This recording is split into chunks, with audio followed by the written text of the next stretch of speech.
Espíritu Santo, amén. Santa María, llena eres de gracia, el Señor es contigo. Bendita tú eres entre todas las mujeres y bendito es el fruto de tu vientre, Jesús. Santa María, Madre de Dios, ruega por nosotros pecadores, ahora y en la hora de nuestra muerte. Amén. Sagrado corazón de Jesús, En vos confío. dulce corazón de María, Sea la salvación del alma mía. Santa Margarita María, Ruega por nosotros. Padre, Espíritu Santo. Amén. Pero muy bien, bueno, me tocó esta charlita, este paréntesis, ¿sí? A las charlas que está dando el Padre Trejo sobre las pasiones, siguiendo la suma teológica, y aprovechando que estamos en el mes de junio, realmente dije, bueno, ideal, ¿no? Meternos un poco de lleno en el espíritu del Sagrado Corazón y particularmente de la Santa, ¿no? Con mayúscula, como decir, la propagadora, la mensajera, ¿no? Como puse en el título de la conferencia, la mensajera del corazón de Dios, que es Santa Margarita María Alacoque, o Alacoque. Una santa que todos hemos escuchado porque sabemos quién es, pero espero que muchos no sepan mucho su vida. De hecho, todos sabemos, sí, se apareció el Sagrado Corazón, es la Santa del Sagrado Corazón, pero me parece que nos falta mucho conocer su vida. Ella hizo, ¿sí?, su propia autobiografía por obediencia, tengo muchísimos escritos mientras ella era monjita, pero creo que es bastante desconocida. Entonces dije, bueno, aprovechar esta charla para hacer un pantallazo de la vida de esta gran santa, que yo la leí en el seminario y la verdad que me encantó. Una santa muy humilde, muy escondida, y cómo justamente nuestro Señor aprovecha, ¿no?, esa humildad, esa virtud de Margarita María para hacerla la gran propagadora de la devoción de su Sagrado Corazón. Santa Margarita María, ¿cuándo nace? Ubiquémonos. Nace el 25 de julio de 1647, ¿sí?, en Borgoña, ¿sí?, en Francia. Interesante porque ella a los 4 años, lo va a confesar en su autobiografía, se consagra, ¿no?, en su pureza, haciendo voto de castidad perpetua a nuestro Señor. Ella cuenta que no sabía qué era, pero estuvo movida, ¿no?, por el Espíritu Santo, y ella siempre mantuvo ese voto, ¿no? Ella podía crecer y cuando la proponer matrimonio dice, no sé, pero no puedo. No entiendo mucho, pero yo hice este voto, ¿no?, a los 4 años. Algo similar a la consagración de la Virgen, ¿no?, que a los 3 años y medio, lo sabemos por la tradición, entró en el templo, ¿no?, presentada en el templo de Jerusalén. Va a hacer este voto entonces que la va a acompañar toda su vida. A los 8 años va a quedar huérfana de padre y realmente la va a afectar muchísimo la muerte de su padre. Ella era muy cercana, era un hombre de posición acomodada, su papá, pero al morir vienen, parece un poco estas novelas, es verdad, vienen la madrastra, ¿no?, las parientes, se instalan en la casa y toman el mando, ¿no?, de la casa, porque la madre era bastante más sencilla que el papá, y automáticamente quedan como sujetas a una especie de servidumbre, ¿no? Margarita María con su mamá, mientras la hermana, la tía, la hermana de su papá y otras hermanas y primos toman un poco el gobierno de la casa y la herencia. Entonces quedan realmente muy afectadas, muy humilladas, ¿sí?, ellas con la muerte de su padre, y ella entonces entra en una enfermedad muy grave, ¿sí?, que la va a acompañar hasta los 15 años, ¿sí?, una especie de enfermedad reumática que le hace sufrir muchísimo, hasta que finalmente, vamos a ver, la Virgen la va a curar milagrosamente. Hace la primera comunión, ¿sí?, a los 9 años, que para la época era re jovencita, no era común. Acuérdense, la comunión de los niños es recién en San Pío X, ¿no? Estamos hablando del principio del siglo XX, acá estamos más de 3 siglos antes. Que ella ya tenía ese permiso indicaba que tenía una piedad poco común, especial. Ella va a estudiar con las clarisas pobres, las hermanas clarisas, que van a ver entonces que esta niña era muy especial, por eso le permiten, ¿sí?, tener la comunión de tan jovencita. Entra entonces en esta enfermedad tan grave que realmente no encontraba ningún tipo de remedio, y finalmente va a ser Nuestra Señora la que en una aparición la va a curar, ¿no? Y ella va a afirmar, Santa Margarita, que yo recibí la salud y una nueva protección por parte de esta señora, que a partir de ese día se declaró dueña de mi corazón, que mirándome como suya me gobernaba, me consagraba a ella, me reprendía de mis faltas y me enseñaba a hacer la voluntad de Dios. Tenía entonces, ¿no?, un poco a Nuestra Señora como su maestra personal. Sería bueno, ¿no?, tener a Nuestra Señora pero bueno, nos falta bastante santidad. Pero ella sí, tenía realmente esta presencia constante de Nuestra Señora que la guiaba, ¿no?, y la va a acompañar durante toda su vida. Interesante algunas reprensiones de la Virgen que uno dice, mamá, ¿no? Si la Virgen nos dice eso a nosotros. Ella dice, cuenta un día dice, un día estaba rezando el rosario diario, pero sentada, y se le presentó la Virgen y le dijo, hija mía, me admiro de que me sirvas con tanta negligencia. Y desapareció. Y a partir de ahí nunca más la rezó sentada. Bueno, nosotros ojalá que lo recemos, pero evidentemente, bueno, la Virgen le exigía, ¿no? Mucho más a ella porque va a ser realmente una hija privilegiada de Nuestra Señora. Ella dice, tanto me causaron impresión estas palabras que a partir de ahí nunca me olvidé de su aviso. ¿No? Y evidentemente nunca más lo rezó sentada. Ella va también a hacer, a partir de esta curación milagrosa, voto por toda su vida de ayunar todos los sábados y rezar el oficio de la Inmaculada Concepción, que todavía no estaba proclamado como dogma. Evidentemente tenía, ¿no?, gracias especiales Santa Margarita María, antes que la Iglesia incluso haya declarado este tipo de dogmas de fe. La casa entonces de Santa Margarita María no iba muy bien, dijimos, con la muerte de su padre se instalaron los parientes, particularmente esta tía, que realmente dejaron en segundo término a su madre y a Margarita, ¿no? La dejaron realmente relegada del gobierno de la casa. No podían hacer nada sin el permiso de ella, no podían salir de la casa, no podían ir a la iglesia, realmente era muy mortificante.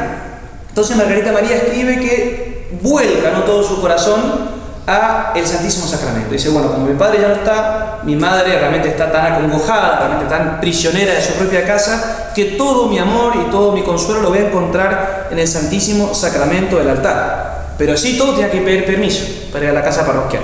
A veces le daban permiso, otras no. Entonces constantemente ella va a tener esta como conexión, ¿no?, esta unión de alma con el altar, con la Santa Eucaristía, a pesar de que a veces no podía estar físicamente ante el sagrario. Su madre, a pesar de todo, se va a sumar también que tiene una enfermedad terrible, muy desagradable. Dice los biógrafos que era erisipela, que era una especie de gangrena, y le afectó toda la cara. Entonces es una mujer que realmente poco a poco se iba como, pudriendo, ¿no?, la carne. Y ella entonces, la única así que podía curarla era ella, porque la llevaron solamente una vez, dice al cirujano, nunca más. Como que la dejaron, bueno, una especie de leprosa.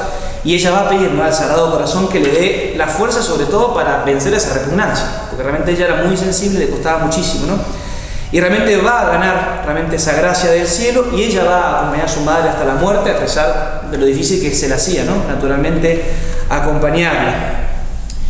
Entonces, en todas estas pruebas, que no son pocas cosas, tenía 15, 16 años, realmente, si bien estaba muy asistida por la gracia, ¿sí?, visión de la Virgen, inspiraciones especiales, iba a ser muy probada. Realmente esta apóstol, esta mensajera del Sagrado Corazón, realmente su gran distintivo va a ser el gran sufrimiento, ¿no?, que la va a unir de manera tan íntima con el Sagrado Corazón. Ella entonces va a abocarse totalmente a la oración, sobre todo, como dijimos, al Santísimo Sacramento, y como ella no sabía cómo rezar, realmente ella va a pedir ingenuamente al Sagrado Corazón, nuestro Señor, que le ayude, ¿no?, que realmente Él le inspire cómo rezar. Y es realmente nuestro Señor que le va a enseñar. A ella que se arrodillaba, que iba a la iglesia, nuestro Señor le inspiraba, ¿no?, las meditaciones que tenía que hacer, qué tema tenía que pedir, qué tema tenía que profundizar. Era como una especie de infusión, ¿no?, mística, que le hacía realmente entrar de lleno en los misterios de nuestra fe, Nuestra Señora. Es interesante además porque uno lee su vida. Me acuerdo que el padre Calderón se la comentaba cuando estábamos en el seminario, y se le quedó muy lindo ese libro, y me dije, sí, además pobrecita, era re bruta. Sí, y es que era re simple. Ella cuenta como una niña, y decir, bueno, nuestro Señor aprovecha esa como ingenuidad, y realmente era bastante burra también. Por eso le va a costar tanto, ¿no?, ganar credibilidad en sus apariciones, porque realmente era tan insignificante, humanamente hablando, y no era tan insignificante, realmente era una gran santa, pero ante los ojos del mundo justamente parecía poca cosa, ¿no? Bien, le empiezan entonces a hablar sus parientes, sobre todo su madre. Vamos a ver sobre el matrimonio, sobre todo la madre que estaba presa, ¿no?, en esta casa. Decía, bueno, casate y nos vamos las tres, ¿no?, a otro lugar, realmente para salir de la miseria en que estaban viviendo. Y Margarita María tenía este gran dilema, ¿no? Dice, bueno, ella tenía la consagración a Dios nuestro Señor, no podía entrarle en su cabeza ir en contra de ese voto que había hecho, por más que no entendía bien por qué lo hizo, sabía que era de Dios, y estaba en ese desgarro interno, ¿no?, de hago caso a mi madre que tanto quiero, que sé que es por su bien, o sigo entonces las inspiraciones de Dios nuestro Señor. Realmente para ella dice que va a ser momentos terribles, ¿no?, de qué hacer realmente. Por otro lado, veía que era algo bueno, porque caridad casarse por el bien de su familia, pero sentía al mismo tiempo internamente el horror, ¿no?, de faltar contra la pureza, de casarse. Entonces estaba realmente dividida internamente. La madre, no decimos si con maldad, pero bueno, dice, mira, está ese voto, bueno, pero no fue un voto formal, ¿no? Es un voto que se puede dispensar, ¿no? Entonces, pobre, ¿no? Evidentemente la madre, no por hacerle mal a su hija, pero dice, bueno, si él fue un voto que fue en privado a los 4 años, fácilmente se habla y se soluciona. Entonces, bueno, ella empieza realmente confiando en su madre a mirar al mundo, ¿no? Y empieza, dice, a ver pretendientes, a un poco ser más mundana, en un sentido no pecaminoso, pero bueno, meterse de lleno así en el mundo de los consortes, ¿no? Pero continuamente tenía, ¿no?, ese tironeo del Sagrado Corazón que le decía, no, por ahí no, por ahí no, por ahí no. Ella decía, constantemente salía al mundo, tenía reuniones, estas famosas así fiestas sociales, y nuestro Señor me lanzaba flechas tan ardientes que traspasaban mi corazón y me consumían dejándome tránsida de dolor. Pero una vez que pasaba esto, volvía a mis vanidades. Como que si así, no tengo que estar acá, pero una vez que dejaba de sentir esa presión de nuestro Señor, volvía al mundo. Hasta que un día dice que nuestro Señor se le aparece y le dice, yo te he elegido como esposa y nos prometimos fidelidad antes de que el mundo tuviera parte en tu corazón. Y después te confié al cuidado de mi Santa Madre para que te formase según mi voluntad. E inmediatamente, dice Santa Margarita María, nuestro Señor se le apareció totalmente desfigurado, ¿no?, como estuvo en el momento de la flagelación, coronado de espinas. Le dijo, pues bien, así quieres buscar el gozo y dejarme en este estado. Yo no gocé jamás de ningún gozo en esta tierra, y me entregué a todo género de amarguras por tu amor y para ganar tu corazón. Ahora entonces quieres disputármelo. Con esa visión ella dice, bueno, entendí que nuestro Señor no quería que se case con nadie y quería que realmente sea solo esposa del Dios de Reyes. Ella entonces a partir de ahí toma la decisión segura, voy a ser religiosa, no sé en qué convento, todavía tengo que pensar, Dios me va a inspirar, pero definitivamente a Dios posibles pretendientes. Entonces la familia se da cuenta que, bueno, insiste, evidentemente Dios la quiere religiosa, la manda así a la casa de uno de sus tíos que tiene una hija de la orden de las Ursulinas, otra orden religiosa, pero ella, por más que esta prima, ¿no?, la invitaba a hacerse de esta congregación, se daba cuenta que Dios no la llamaba a este convento. Y sentía, dice Margarita María, que dentro de su corazón nuestro Señor le decía, no es aquí donde te quiero, sino en la orden de Santa María. ¿Cuál será la orden de Santa María? Hay muchas. De hecho, es interesante un chiste medio clerical, nos contaba el padre Pararani en el seminario. Hay 3 cosas que jamás podremos saber sino hasta el juicio final. ¿Qué es lo que piensa un jesuita? ¿Cuánta plata tienen los salesianos? ¿Y cuántas congregaciones religiosas de mujeres hay en el mundo? Porque hay monjitas del corazón de María, hay muchísimas. Entonces no sabían. Nuestro Señor le decía, te quiero en el convento de Santa María. ¿Cuál será? Bien. Hasta que, bueno, por supuesto, como toda su vida va a ser extraordinaria, ella va a pasar un día, ¿sí?, por una iglesia, va a encontrar un cuadro de San Francisco de Sales, ¿sí?, y va a ver que dice que este santo se transfigura y le dirige una mirada tan paternalmente amorosa que le dice, te quiero entre mis hijas. Ella averigua y son las hijas de la visitación de Santa María. Todo cerrado. Entonces, con las visitas dignas, ¿sí?, ella va a decir, bueno, evidentemente tiene que entrar a esta congregación, por supuesto, fundada por Juana Francisca de Chantal, junto a San Francisco de Sales, las hermanas de la visitación.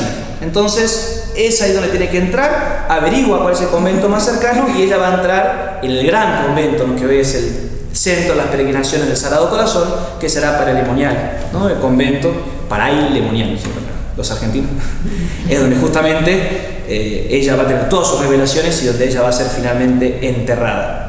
Ella entra entonces, cuando entra el noviciado, una vez entrando en el pórtico, ¿no?, del convento, dice que escucha en su corazón la voz que Dios le dice, aquí es donde te quería. Evidentemente, nuestro Señor entonces la quería en este convento de la visitación y ella va a entrar el 20 de junio de 1671. ¿Sí? Estamos entonces en esta época.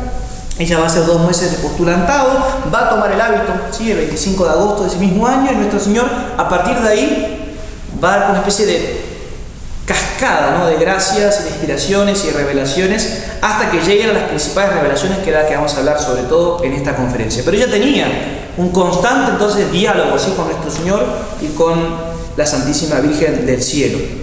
Dicen las compañeras del noviciado, siempre se mostró humilde, obediente, sencilla, franca dentro de la comunidad. Por su caridad, dice una de sus compañeras para con sus hermanas, a las que jamás dijo una sola palabra que pudiese molestarles, y por la paciencia con que soportó las duras reprimendas y humillaciones a las que fue sometida con frecuencia, evidentemente quedé sumamente edificada. Y vamos a ver que la van a recontra humillar. Uno dice, bueno, pero Padre, Dios permite. Por supuesto que Dios permitía, ¿sí?, para su humildad, para un poquito probar, ¿no?, su virtud. Pero vamos a ver que si ella no hubiera sido santa, con las cosas que ella decía que veía, yo también lo hubiera dicho, mire esta monja, qué sé yo, hay que probarla, porque la verdad que parece raro todo lo que cuenta. Entonces la superiora, no necesariamente por maldad, le va a dar justamente para probar si realmente es de Dios. Y si era de Dios, va a poder, ¿no?, sortear esas dificultades. Pero a veces eran bravas las monjitas, no eran tan mansitas, ¿sí? Bien, ella entonces empieza a contar en su autobiografía, le era imposible practicar una meditación discursiva. ¿Qué es una meditación discursiva? Supongo que muchos de nosotros hemos hecho un retiro de San Ignacio, ¿sí? Estamos en esta época, viene época entonces de la Contrarreforma, ¿no? La Iglesia entra en toda esta devoción que parece más ordenada, ¿no?, más discursiva, como San Ignacio. Bueno, contemplación, primer punto, segundo punto, meditar, reflexionar, coloquio. Eso es una especie de una meditación ordenada, discursiva. A ella era imposible, por supuesto, si ella tenía esta inspiración directa, de repente ponerse con un libro no le era posible. Ella cuenta, por más esfuerzos que hacía yo por practicar el método que me enseñaban las otras monjitas, acababa siempre por volver al método de mi divino maestro, aunque yo no quisiese. Y esto le causaba muchísimo dolor porque su mayor deseo era obedecer a su superior. Constantemente ella va a estar en esa dicotomía, ese desgarro de decir, bueno, nuestro Señor me dice esto, pero la superiora me hizo otra cosa. Es como que realmente eso la va a mortificar muchísimo interiormente, para justamente no sobresalir, no quedar ella como, yo soy la mística. De hecho también cuenta San Felipe Neri, otro santo un poquito antes que ella, en Italia, que también tuvo casos así de monjas místicas y demás, algunas verdaderas, otras no tan verdaderas, y entra, ¿no? Le dicen que había una que era realmente muy santa, que era la santa, ¿no?, de Roma, y él va a visitarla y toca la puerta y le dice, bueno, ¿qué tal? Vengo a visitar a la hermana, la gran hermana santa, mística que está acá. Así soy yo. Bueno, muchas gracias. Le cerró la puerta y dijo, bueno, no, evidentemente no. Sí soy yo. Ahí, bueno, Santa Margarita era más humilde, sí, evidentemente, porque nuestro Señor realmente la inspiraba. Cuestiones, por ejemplo, más así detalles, pero ella dice, por ejemplo, no podía comer queso, no había forma, tiene una intolerancia a la lactosa desde que había nacido, a tal punto que el hermano, cuando la lleva al convento, le pide a la superiora, por favor, que no coma queso, que haga cualquier otra cosa, pero queso no puede comer queso. Todas las comidas queso. Es así, ¿no? Ella, Margarita por obediencia comía, dice, causaba náuseas, todo, pero dice, nuestro Señor me va a ayudar, y durante 10 años comió queso sin que las otras supieran, salvo la superiora, de que no podía, y no era que era mañosa. Realmente no había forma. Bueno, nuestro Señor hasta en esas cosas, ¿no? Bueno, comía y siempre había queso. Pobrecita. El hecho también que la angustiaba muchísimo, ¿sí?, era su propia vida, como dijimos, tan sobrenatural. Sus superioras le indicaban un modo de vida, un tipo de espiritualidad, y ella siempre salía de la regla. No por motu propio, sino porque nuestro Señor la inspiraba. Y constantemente, ¿no?, pensaba que eso podía ser una ilusión, un engaño del demonio. ¿Qué va a pasar? Entonces la superiora dice, o esta es media rara, no hace caso, falta la obediencia, entonces le retrasan la profesión, ¿no? Como diciendo, evidentemente acá hay algo que no está del todo bien. Entonces nuestro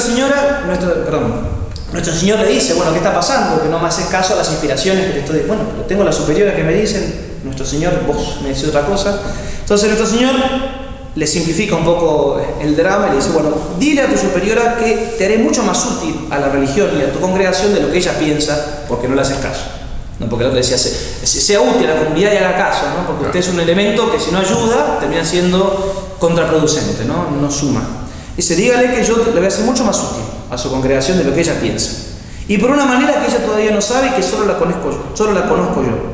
Pero en adelante adaptaré todas las gracias que te daré al espíritu de la regla, a la voluntad de tus superioras y a tu debilidad, de suerte que, has de tener por sospechoso toda práctica que vaya en contra de la regla. Tú me preguntarás, ¿cómo? Pues bien, yo encontraré el medio para cumplir mis designios, aunque pues sean por medios que parezcan opuestos y contrarios. ¿Cómo lo va a hacer Dios? Se las va a ingeniar, ¿sí? Pero le va a pedir cosas que siempre entonces vayan en concordancia, decimos en el espíritu de la regla visitandina. ¿Por qué? Porque le dice nuestro Señor, y así termina esa revelación, antes que no hagan lo que yo busco en tu corazón es la santa obediencia, y no daré ninguna gracia particular si vas en contra de ella. Yo sabré el medio para poder cumplir con mis designios y cumplir con mi santa voluntad. Se encuentra con la superiora y le dice esta respuesta, y la superiora dice, bueno, me parece bien. La superiora entonces dice, bueno, entonces va a poder profesar, ¿sí? En 1672, el 6 de noviembre. Entonces, bueno, ante esta explicación y respuesta por esta pseudo revelación que todavía la superiora no termina de creer, por lo menos le pareció atinada y entonces confía en el buen corazón y espíritu de Santa Margarita María. El sacerdote que recibe la profesión de Margarita María, proféticamente, no sin saber nada, le dice, Margarita María, Jesucristo te iluminará, ve delante por las sendas del justo como la aurora resplandeciente del sol, ¿no? Se lo dijo, sería una monja cualquiera, ¿no? Pero le dice, bueno, Dios te va a iluminar y tú serás este sol, ¿no? Que irá guiando a la comunidad. Y evidentemente sí, ella lo va a hacer con todas entonces sus revelaciones. Ella va a decir que recibió 3 armas principales, ¿sí? Para poder entonces elevarse al gran grado de santidad que Dios le pedía. El primer arma antes que vaya a usar es una conciencia delicadísima. ¿Qué significa? No escrupulosa, ella no va a caer en escrúpulo, no va a encontrar pecado donde no lo hay, pero ella va a ser delicada en todos los aspectos de su vida. Y nuestro Señor se va a acercar después de que ella había cometido una falta y le dice, sabed, Margarita, que yo soy maestro santo y enseño la santidad, soy puro y no puedo sufrir la más pequeña mancha. Por lo tanto, es preciso que andes en mi presencia con simplicidad de corazón e intención recta y pura, porque yo no puedo sufrir el menor desvío, y te daré a conocer que sí, el exceso de mi amor me ha movido a ser tu maestro para enseñarte y formarte en mi manera y según mis designios, no puedo soportar las almas tibias y cobardes, porque si soy manso para sufrir tus flaquezas, no seré menos severo y exacto para corregir tus infidelidades. La flaqueza, la miseria, las faltas, decimos que no puede ella manejar, nuestro Señor misericordioso, pero cuando hay una voluntad, decimos así, más fría, no más racional, más buscada, de ir en contra, ¿no?, de la regla, de los mandamientos, nuestro Señor severo entonces y exacto en corregirla. Y nuestro Señor también le va a decir, acepto todas las penitencias que quieras hacer para reparar mi corazón sagrado, pero solamente me contentaré con las penitencias impuestas por la obediencia. Es interesante también, ¿no?, porque pues todo lo demás va a ser amor propio, por ahí desvío, desorden, ¿no? Haga todo lo que pueda hacer siempre y cuando la regla y la superiora lo permitan. Y así no va a tener ninguna duda de que está cumpliendo con lo que yo quiero, con la voluntad de Dios. Por lo tanto, primera arma, conciencia delicada. Segunda, la santa obediencia, como dijimos recién. Realmente nuestro Señor constantemente la va a reprender, sobre todo cuando hay alguna falta contra la obediencia, contra la regla, ya sea contra los superiores o contra el reglamento. La menor réplica a los superiores con señales de incomodidad o repugnancia le es insoportable al Señor. Y una vez le corrigió así: Margarita María, te engañas creyendo que puedes agradarme con esa clase de acciones y mortificaciones que siguen solo tu voluntad propia, hechas desde tu elección, más bien que someterte a la voluntad de las superiores. Oh, yo rechazo todo eso como un fruto corrompido por el propio querer, el cual en un alma religiosa me causa horror y me gustaría más verla gozando de todas sus pequeñas comodidades por obediencia que martirizándose con autoridades y ayunos por su propia voluntad.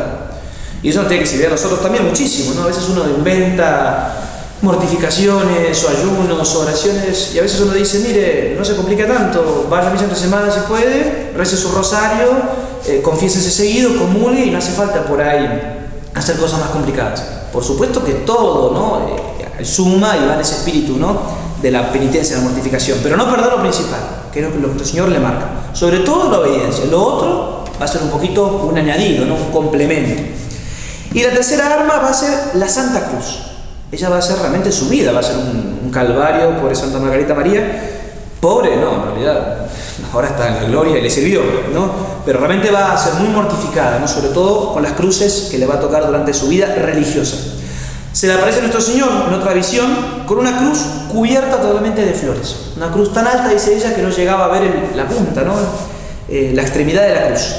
Y nuestro Señor le dice: aquí está el lecho de todas mis castas esposas y religiosas, donde van a gustar todas las delicias de mi amor puro. Pero poco a poco se irán cayendo esas flores y solo quedarán espinas. Y entonces podrás soportar mi amor únicamente con el sufrimiento. Le adelanta, ¿no? Que entonces esa cruz sí parece muy hermosa con flores, pero cuando empieza a escarbar va a quedar solamente espinas. ¿Cómo la va a poder llevar? ¿Cómo la va a poder entonces cargar esa cruz? Únicamente con el amor de nuestro Señor, sabiendo que se une, ¿no?, a ese corazón sufriente. Y le dice nuestro Señor, a colación de esto, ¿no? Tú, Margarita María, has de querer las cosas como si no las quisieras, debiendo ser tus delicias únicamente agradarme a mí, ¿no? Querer sin querer, le dice, buscar no porque a ti te guste, sino únicamente porque es lo que yo quiero, ¿no? Ojalá nosotros pudiéramos tener, ¿no?, esa voluntad perfectamente unida a la de nuestro Señor, que queremos no tanto porque nos gusta naturalmente, sino porque nuestro Señor realmente lo quiere, ¿no? Esa perfecta indiferencia que también lo marca San Ignacio, ¿no?, en sus retiros espirituales. La perfecta indiferencia. ¿Qué quiero? ¿Esto o lo otro? Lo que Dios quiera. Pero lo que Dios quiera. Así deberíamos responder todo, ¿no?, en lo que Dios nos pida cada día. Y sigue siempre, pobrecita, sufriendo. Profesa la pone como auxiliar de la enfermería y ella era recontra tímida, era bastante callada, lenta, ¿no?, en lo que tenía que hacer. Podemos decir, a la vista de los ojos, era ineficiente, ¿no? Entonces, la otra compañera enfermera, que era la superiora, que decían que era excelente religiosa, pero era activa, diligente y eficaz, veía a la otra como una quedada, ¿no? Decían, no. Entonces, y tanto que realmente la va a sufrir, por supuesto, no con ánimo de mortificarla, porque dicen que era una buena religiosa, pero ella sufría tanto en su corazón estas humillaciones que ella va a escribir: solo Dios sabe lo que tuve que sufrir durante esos meses. Realmente es lo que le habrá pasado, ¿no? Por supuesto que la otra compañera lo hacía con maldad, pero realmente le hacía sufrir muchísimo, ¿no? Esos dolores, ¿no?, esas cruces del alma que a veces los demás no llegan a ver, a percatarse.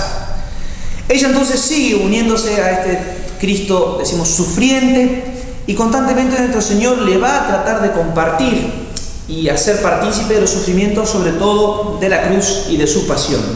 Nada quiero, va a decir ella a Jesús, sino tu amor y tu cruz, y esto me basta para ser buena religiosa, que es lo único que deseo. No quiero nada más, quiero únicamente santificarme, ¿sí?, en la orden visitantina, amando y besando tu cruz.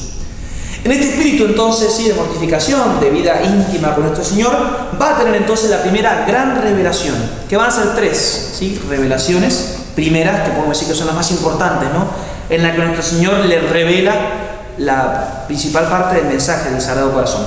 La primera va a ser el 27 de diciembre de 1673. Llevaba solamente 14 meses, ¿sí?, de profesa, muy poco, 2 años, ¿sí?, de profesa, y va a ser el 27 de diciembre. ¿Casualidad? ¿Qué fiesta del 27 de diciembre? San Juan Evangelista, ¿no?, el apóstol, ¿no?, que se reclinó sobre el corazón de Dios nuestro Señor.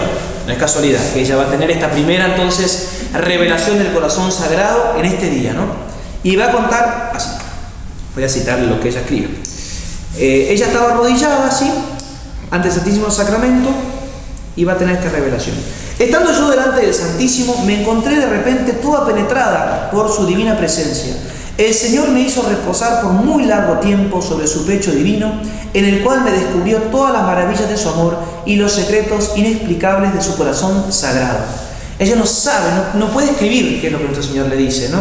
Por eso realmente ese paralelismo, ¿no?, de San Juan Evangelista, que realmente se recuesta sobre el pecho de nuestro Señor, realmente qué gracias habrá recibido el apóstol amado, y lo mismo ella, ¿no?, que nuestro Señor le va a conseguir algo similar.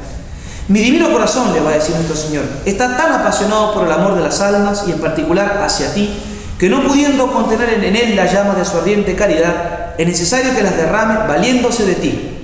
Te he elegido como un abismo de indignidad y de ignorancia, a fin de que todo sea obra mía.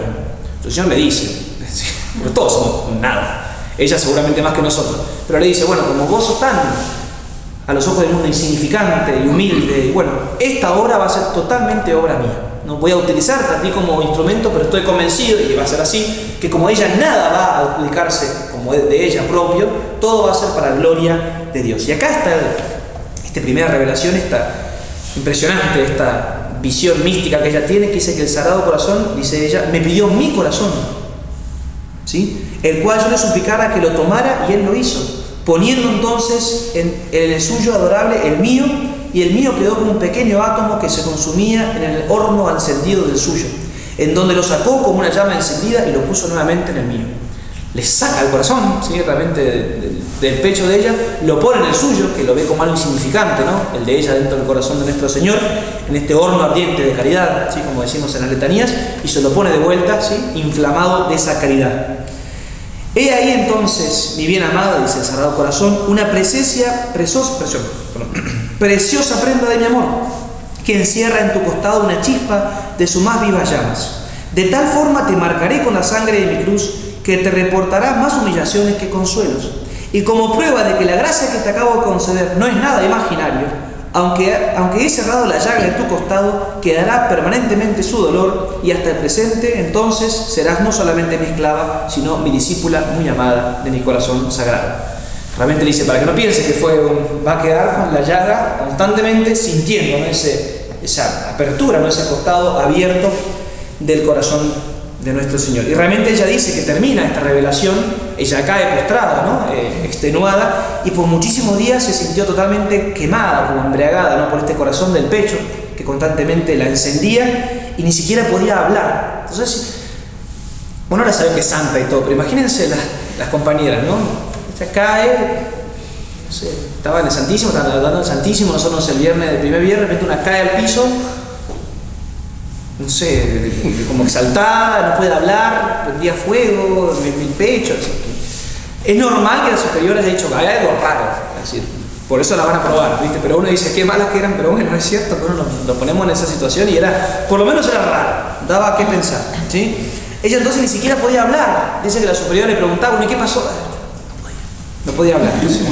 Es que no podía porque no podía, no porque no quería. Realmente, dice, era una tortura. Por eso realmente nuestro Señor permitía estas humillaciones, porque realmente ella la mortificaba muchísimo. Realmente no poder entonces ni siquiera transmitirnos la visión que ella había tenido. Tampoco podía dormir durante esos días, porque la llaga, cuyo dolor le era tan grato, al mismo tiempo le engendraba tan vivos dolores que la consumía y la prendía a fuego. Realmente no tenía descanso, ¿no? Humano. A partir de ahí, dice esta primera revelación, dijimos del 27 de diciembre de 1673, todos los primeros viernes de mes, ella sufriría entonces esta misteriosa llaga del costado, como que se le abría nuevamente, ¿sí? La llaga, y esto va a pasar hasta su muerte, ¿sí? Todos los primeros viernes ella no podía evitar entonces sentir que esa llaga se abría nuevamente.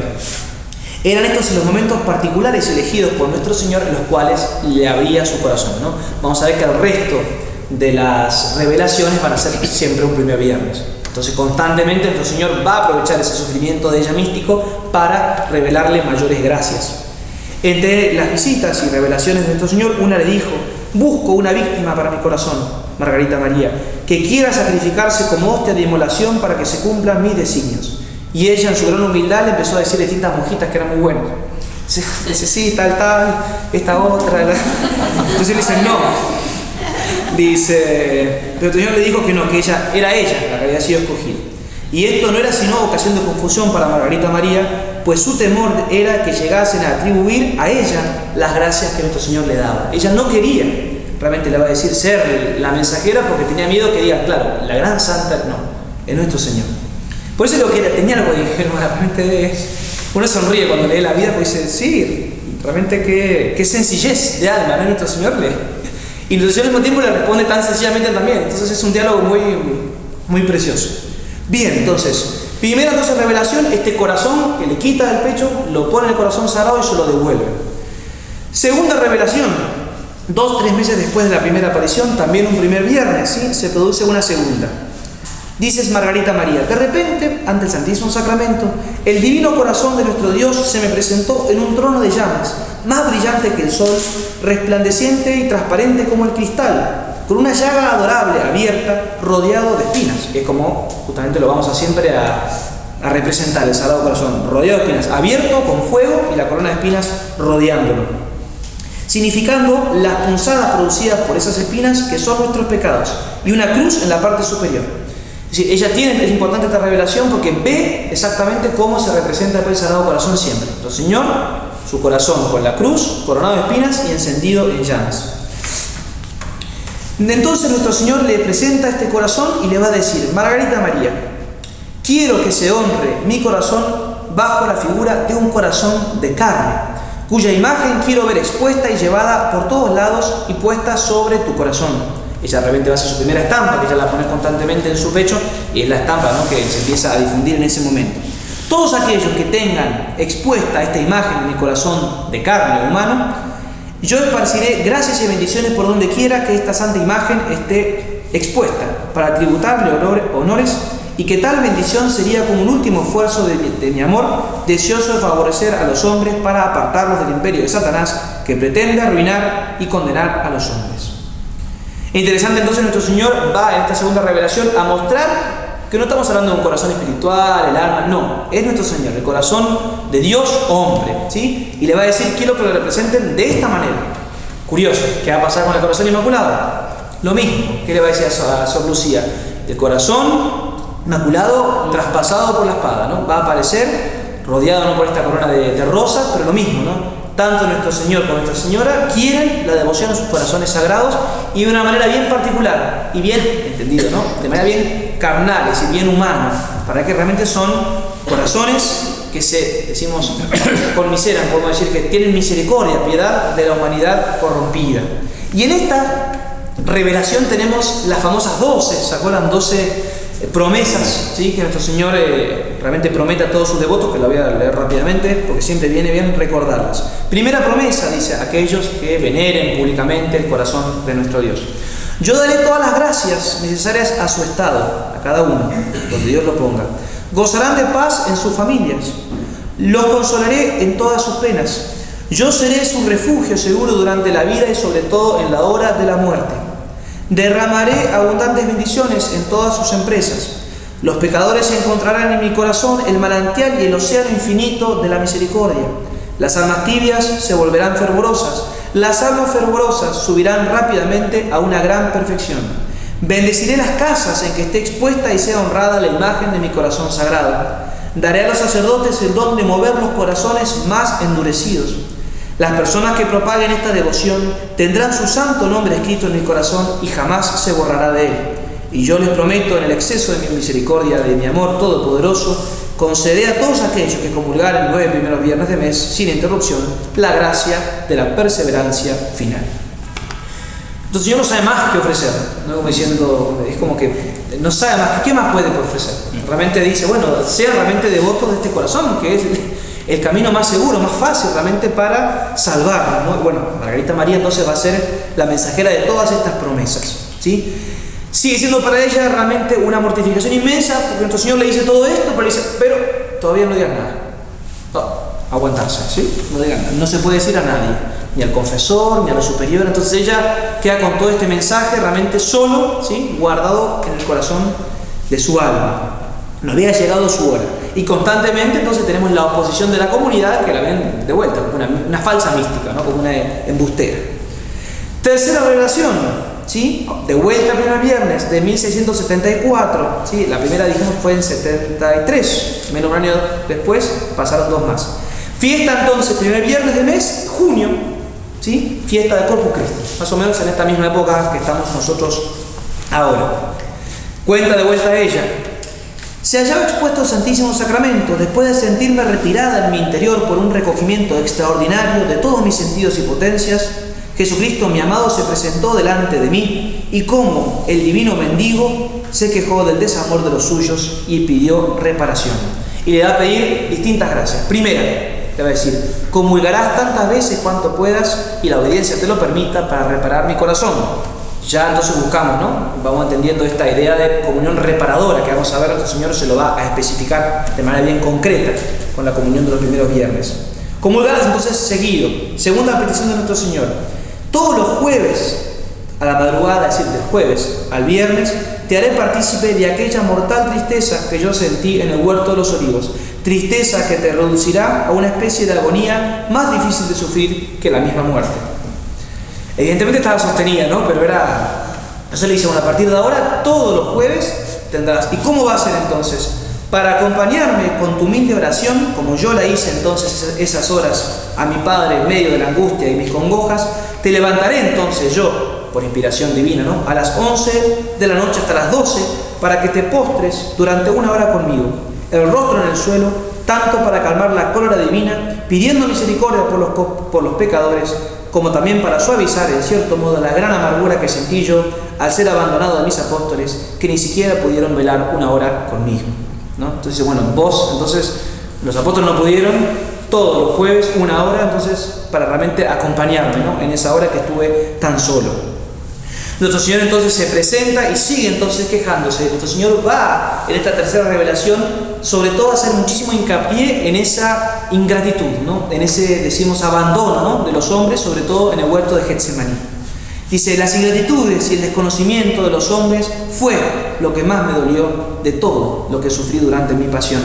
Mientras que si me correspondiesen con algo de amor, tendría por muy poco lo que hice por ellos. Y si podría hacer, hubiera hecho mucho más de lo que hice. Pero solamente frialdades y desaires tienen para mí entonces los hombres. Tú al menos trata de suplir la ingratitud de los hombres en la medida de tus posibilidades, ¿no? Que lo vemos cuando meditamos la pasión, ¿no? Constantemente decimos que nuestro Señor lo que más le va a sufrir es que la gente no va a aprovechar, ¿no? Las almas no van a aprovechar, ¿no? Todo su sufrimiento. Y nuestro Señor también la va a advertir. Pues bien, todas estas revelaciones te van a consolar, te van a ayudar, ¿sí? Pero, dice, sabe que el demonio se va a levantar con terribles tentaciones que hará todo lo posible para hacerte caer y dudar. Pobre, ¿no? De todos lados. Te venían de la superiora, de la compañera, del demonio, y nuestro Señor que le hacía también, por supuesto, un sufrimiento santo, pero que también le hacía sufrir muchísimo, ¿sí? Y empiezan las terribles pruebas. Dice, ya a partir de ya esta tercera revelación es como que ya de lleno, ¿no? Nuestro Señor como que la entrega, ¿no?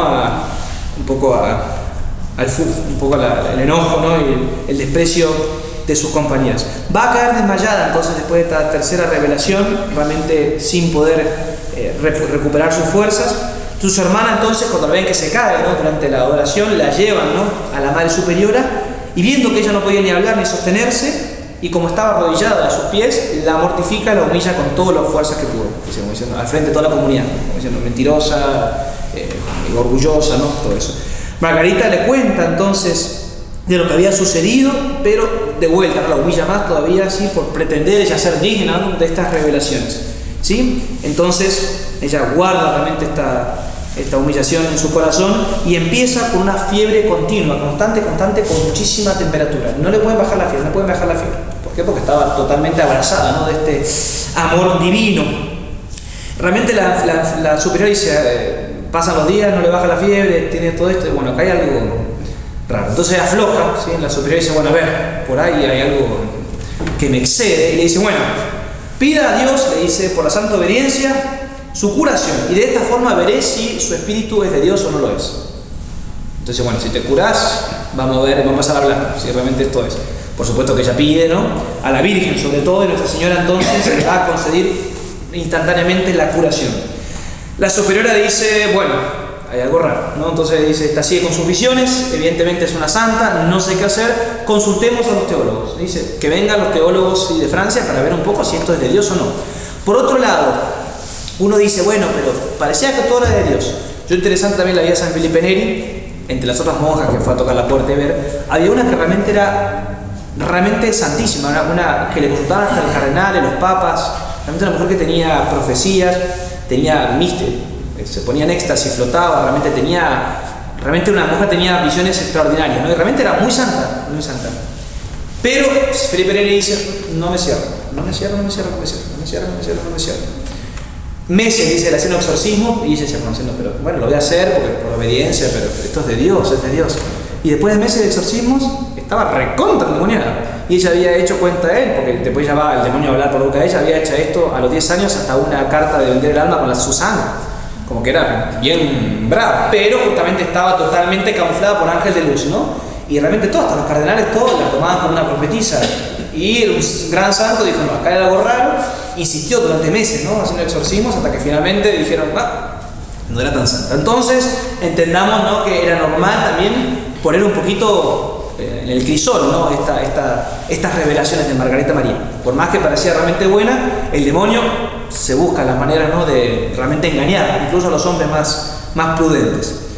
Ella entonces, pobre, de vuelta, era recontra tímida, ¿no? Ella realmente casi ni hablaba, entonces la obligan a tener que presentar ante los teólogos.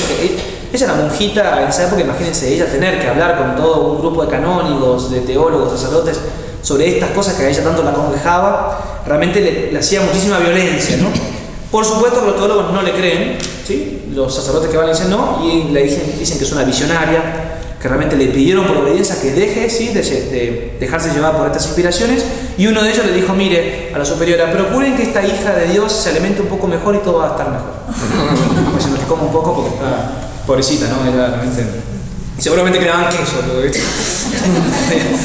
pero bueno, realmente imagínense, ¿no?, el sufrimiento, ¿no? Realmente ella, que nadie la va, ¿cómo se llama?, a apoyar, ¿no?, a creer.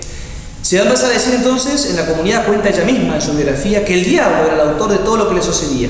Dice, y decían mis compañeras que todo era obra de Satanás, y que yo me perdería si no me ponía muy en guardia contra estos engaños e ilusiones. Para esto fue muy doloroso para el corazón de Margarita, no tanto, dice ella, por lo que dijeron las compañeras o los curas, porque ella dice que no le importaba, ¿no?, en definitiva, por más que le dolía, lo que dijeron los hombres. Lo que sí tenía muchísimo conflicto interno, pues ella dice, bueno, sé que es de Dios, parece que es de Dios, pero me dicen que no es de Dios. Entonces, ¿qué hacer? Realmente se sentía realmente totalmente abandonada, ¿no? Porque ella tenía esa atracción, tenía la certeza que era de Dios, pero le decían que no. Entonces constantemente decía, bueno, rechazo, pero no podía resistir a la inspiración, ¿no? Que no sería el caso una tentación demoníaca. Si el demonio la tienta, ella con la gracia puede resistir, pero no podía resistir a estas tentaciones, más bien sugestiones de la gracia. De hecho va a aparecer ahí en ese momento, por eso Dios manda la cruz, pero también da la gracia, ¿no? Va a aparecer la salvación de ella, ¿no?, que va a ser un jesuita, jovencito, 30 y pico de años, bien conocido, el padre Claudio de la Colombier, que él va a llegar. Él estudió francés, jesuita, él estudió en el noviciado jesuítico de Lyon, lo van a mandar, sí, como profesor a un colegio que había justamente para Lemonial, que estaba al lado del monasterio de las Visitandinas, y lo van a poner providencialmente como confesor, ¿no?, y director espiritual de la comunidad de las Visitandinas. Y ella habla con él, ¿no?, y realmente encuentra esta alma gemela, dice él, que le entiende, y a partir de él le va a ser gran propagador, ¿sí?, de la devoción al Sagrado Corazón, y la va justamente a ella a empujar y a motivar para que no se deje amedrentar, ¿no?, por todas estas dificultades, y que realmente siga, ¿no?, con sus inspiraciones. De hecho, él va a ser el que va justamente a llevar a Roma, ¿no?, el pedido del Sagrado Corazón, y va a ser gran apóstol. De hecho, él es beato, sí, se ha canonizado nuevo, ¿no?, pero ya es beato en la época de Pío XI, así que un gran santo. Él incluso tuvo apostolado, estuvo en la corte de María de Módena, era la esposa de creo que Jacobo II, no me acuerdo el nombre, de un rey inglés, pero bueno, como estaba todo el conflicto, ¿no?, protestante, anglicano, pasa que los jesuitas tenían tanta ciencia y conocimiento que las cortes, incluso no católicas, los llevaban, ¿no?, para que sean pedagogos. Pero bueno, no duró mucho porque finalmente lo acusan de papista y que complot contra la corte, y él termina exiliándose bajo pena de muerte y termina volviéndose al convento de Paralemonial y va a morir, ¿sí?, justamente entre las hermanas visitandinas, y él está enterrado justo ahí junto a Margarita María. Entonces están los dos apóstoles, ¿no?, Padre de la Colombier y Margarita María, los dos en el mismo convento donde fueron las revelaciones. El convento entonces no importa, el único que la va a apoyar es el Padre de la Colombier, todas las monjas no, al contrario, cada vez dice que ellas pasan y le movían la cabeza, la miraban mal, le hacían muecas cuando estaban en el coro.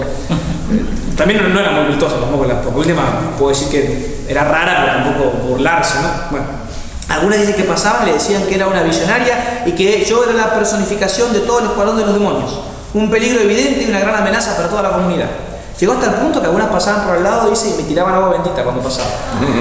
Pobrecita, ¿no? Es terrible, no se ríe, pero la tomaban como una endemoniada, ¿sí?, la pobre Margarita María. En medio de toda esta dificultad, ¿sí?, va a venir ahí sí la cuarta y última gran revelación, ¿sí? Dijimos que hubo 3 primeras, ¿sí?, y la cuarta es la gran revelación, que es cuando nuestro Señor ahí abre totalmente su corazón, ¿sí?, y nuestro Señor va justamente a mostrar esta este pedido explícito, ¿no?, de la fiesta del Sagrado Corazón a nivel litúrgico, ¿no? Esto va a ser cuando, de vuelta, octava de Corpus Christi de 1675, misma época, entre el 13 y 20 de junio, y ella cuenta: estaba en el Santísimo Sacramento cuando de repente nuestro Señor se me aparece con su corazón y me dice: no puedes tributarme ningún mayor bien que haciendo las cosas que te he pedido. Y en ese momento, desgarrando su pecho, abre su corazón y dice: he aquí el corazón que tanto ha amado a los hombres, ¿no? Es la gran frase, ¿no?, de nuestro Señor, la gran revelación. Dice: y que no ha ahorrado nada hasta el extremo de agotarse y consumirse para testimoniarle su amor. Y en compensación, solo recibe de la mayoría de ellos ingratitudes por medio de las irreverencias y sacrilegios, así como por las frialdades y menosprecios que tienen para conmigo en el sacramento del amor.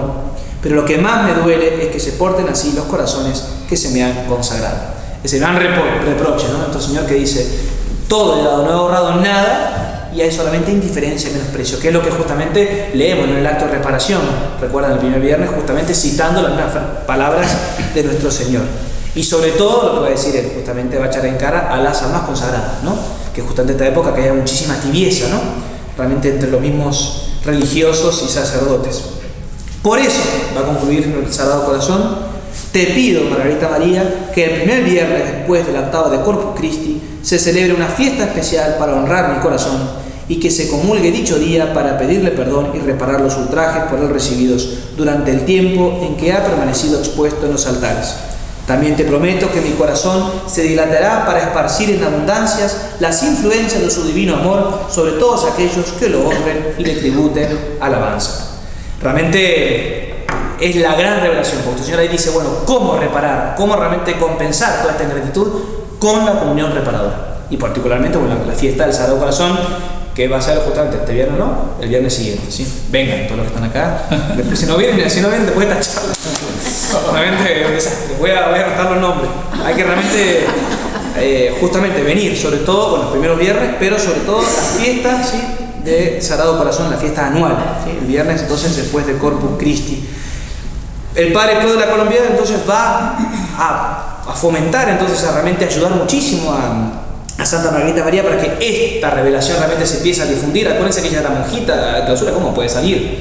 Realmente va a ser entonces el apóstol, decimos exterior, va a ser este padre, que realmente va a ser, ella va a decir, mi alma gemela, ¿no?, que realmente la pudo entender, pero va a tardar más de 10 años en que se pueda instituir la devoción al Sagrado Corazón en el mismo monasterio. Todo tarda, los tiempos de Dios a veces uno dice: bueno, ya está, se le apareció, es de Dios, mañana ponemos cuadro y ya, no. 10 años la pobre esperando que se permitiese en su monasterio. Bueno, evidentemente Dios le hizo esperar. Finalmente la Madre Superiora, después de todos estos años, le va a creer, le va a decir sí es verdad, y la van a cambiar. Es así, cuando dice, bueno, sí, la cambian, la van a cambiar a otro convento. Pero ella dice: antes de que me vaya, te obligo por santa obediencia que relates a toda la comunidad lo que nuestro Señor te ha revelado y los castigos que tiene prometido a todas las malas religiosas. Peor. Entonces ella, bueno, va y cuenta, dice ella, cuenta entonces todas las cosas que nuestro Señor había revelado, incluyendo los castigos que haría caer sobre toda la comunidad y sobre todas las monjas. Por supuesto, ellas empezaron a hablar duramente, enfurecidas, y ella se quedó callada en humildad y no dijo nada. Al otro día, dice, una por una salían de sus celdas a confesarse. Mal. Y nuestro Señor finalmente se le aparece esa misma noche y le dice: bien, a partir de ahora llega la paz a este monasterio, y por tu gran sufrimiento mi justicia divina ha sido aplacada. Bueno, después de todo esto realmente se va a terminar instituyendo, ¿no?, esta entonces devoción al Sagrado Corazón. Pero ella, ¿sí?, no va a tener entonces la dicha, la gracia de poder ver esa difusión de la devoción en vida, ¿sí? Lamentablemente va a morir antes de que sea reconocida oficialmente la devoción al Sagrado Corazón. Sí, providencialmente, antes de morir en sus últimos años, ella va a ser elegida como maestra de novicias y como asistente de la superiora, como primera vicaria. Ella, por supuesto, no quería por su humildad, pero la providencia lo permitió para que ella justamente empezara, ¿no?, a fomentar y a propagar entre las mismas novicias, ¿sí?, la devoción al Sagrado Corazón. Ella, le digo, no llega a ver entonces esta devoción. Ella va a morir justo antes, el 17 de octubre de 1690, a los 41 años. Muy jovencita, ¿sí? Ella entonces empezó muy sufriente y murió joven, realmente, ella a esa edad. Y ella, antes de morir, ella va a indicar, ¿sí?, previamente, unos días antes, que Dios se la va a llevar el 17 de octubre. Va a morir entre las 7 y 8 de la noche. Perdón, 43 años. Dije mal. 41 años tiene el padre colombiano. 43 años de edad y tuvo 18 años de vida religiosa. ¿Sí? Estuvo entonces ella casi 20 años de monjita y muriendo a los 43 años. Muere entonces ella y evidentemente a partir de ahí la devoción empieza, ¿no?, a propagarse increíblemente. 3 años después de su muerte, que fue muy poco en comparación a todo lo que tuvo que esperar, el Papa Inocencio XIII empieza entonces el movimiento, ¿sí?, para permitir esta devoción, con la ayuda, dijimos, del padre de la colombiana, ¿sí?, el jesuita que va entonces a viajar a Roma. Va a proclamar una bula papal, dando indulgencia a todos los monasterios visitantinos, ¿sí?, para que se instituya la fiesta del Sagrado Corazón en todos los conventos. Era muchísimo. La orden, la bizantina está por todos lados, ¿sabes? ¿No? Que, bueno, todos los conventos de la habitación tienen entonces permiso para celebrar el Sagrado Corazón. Esto le digo, 3 años después de la muerte de Margarita María. En 1765, casi 80 años después, el Papa Clemente XIII va a introducir la fiesta en Roma, ¿sí? Y en 1856 el Papa Pío IX va a extender la fiesta del Sagrado Corazón a toda la Iglesia Universal. Entonces, en 1556, la fiesta del Sagrado Corazón, urbi et orbi, ¿sí?, por todos lados. Y recién en 1920, ¿sí?, Margarita María va a ser elevada a los altares por el Papa Benedicto XV. Bastante después, ¿sí?, casi 3 siglos esperando. Por eso no es tan fácil, el santo súbito no es tan fácil, ¿sí? Realmente la santidad es probada, ¿sí?, no solamente con los milagros, sino justamente un estudio para ver realmente que sea todo de Dios. Ella entonces va a tener que esperar bastante, ¿sí?, para ser considerada santa. Bien, esto es un poquito el resumen, ¿sí?, de la vida de Santa Margarita María con sus revelaciones, y yo quiero, a colación, así como un poco dar 2 palabras, que yo considero que es el segundo apóstol, o el apóstol más cercano al Sagrado Corazón para nuestros tiempos modernos, que un padre que es totalmente desconocido, y yo lo descubrí, soy sincero, hace un año. Quiero fomentar ahora la devoción a este gran sacerdote, el padre Dolindo Ruotolo.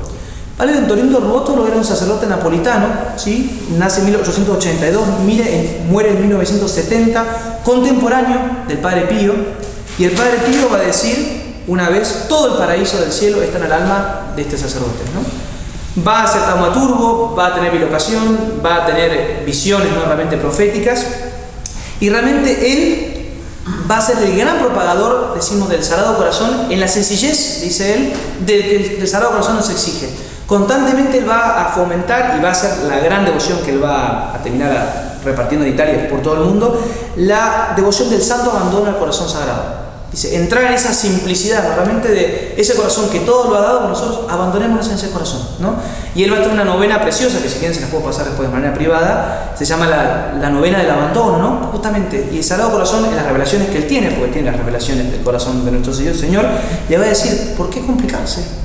¿Por qué no abandonarse? Dice, muchas veces, también lo cuenta de manera muy sencilla, por eso creo que vale la pena realmente leerla y rezarla. Dice, uno busca muchas veces medios humanos, ¿no? Uno pretende, ¿no?, con la voluntad propia y los medios, decimos, naturales, encontrar soluciones, y estoy yo detrás. Yo no puedo dar solución, yo no soy todopoderoso, yo no voy a encontrar realmente respuesta a las complicaciones y a las pruebas. ¿Por qué? Entonces, inquietarse. ¿Por qué complicarse? Me dice, ninguna novena ni ninguna oración es mejor que esta. Jesús, en ti confío, me abandono totalmente a tu voluntad. Realmente es precioso, porque él es este Sagrado Corazón que se le va a abrir a él también, ¿no? Y de manera todavía, decimos, más sencillo. A veces uno lee a Santa Margarita María y uno dice, bueno, pero está muy allá arriba, ¿no? Y realmente vemos que este sacerdote, tan cercano al Padre Pío, que el Padre Pío es gracioso, que le iban a visitar los de Nápoles, ¿sí? Y dice, ¿para qué vienen? Si tienen al santo allá. ¿Viste? Le decía, no vengan. Los viste con el Padre Pío, los echaba. Vayan a Nápoles. Y dice, vuelvan ahí que tiene el Padre Ruotolo que está allá. ¿Cómo se llama el padre? El Padre Dolindo Ruotolo. Así como suena, Dolindo Ruotolo, ¿sí? Que va a morir justo en 1970, ¿sí? Interesante, va a decir, Dolindo, en los escritos que él tiene, Dolindo significa dolor, es la traducción de dolor, y él va a decir que toda su vida va a ser realmente una entrega constante, ¿no?, a la misericordia y a la penitencia. Él se autorrefería como sí mismo como el viejito de la Virgen, y vos lo ves la foto, era un viejito italiano perdido en Nápoles, pero realmente él, y recontra formado, porque él va a escribir, por ejemplo, 33 tomos comentando la Sagrada Escritura, ¿sí?, con las inspiraciones del Sagrado Corazón, y va constantemente a entrar en este principio, ¿no?, de abandonar la voluntad de Dios. Entender, dice él, que el Señor quiere que confiemos en Él, sin importar cuál sea nuestro problema. Solo podemos elevarnos a este nivel de confianza a través de la gracia de Dios y de la ayuda del Espíritu Santo. Debemos dejar de lado nuestros problemas, dejar de preocuparnos y tratar de resolvernos por nosotros mismos. Debemos creer, confiar y permitir que nuestro Señor nos rescate de nosotros mismos y suplir nuestros deseos, necesidades y resolver nuestros problemas solamente como Él puede. Jesús, encárgate tú, me abandono en ti. Esas tienen que ser las primeras palabras que broten de la mente de un verdadero cristiano. Y así terminamos, ¿sí?, para esta pequeña conferencia y sobre todo aprovechar este mes, ¿sí?, mes de junio, por eso tan, creo yo, oportuno este tema, para realmente aprovechar este mes dedicado al Sagrado Corazón con alguna treintena, que tenemos una treintena preciosa del Sagrado Corazón, las letanías, esta novena que también los puedo pasar los que lo quieran tener, pero que sea realmente un mes de reparación, de unión a Dios nuestro Señor. Realmente consolemos al Sagrado Corazón en medio de tantas ingratitudes.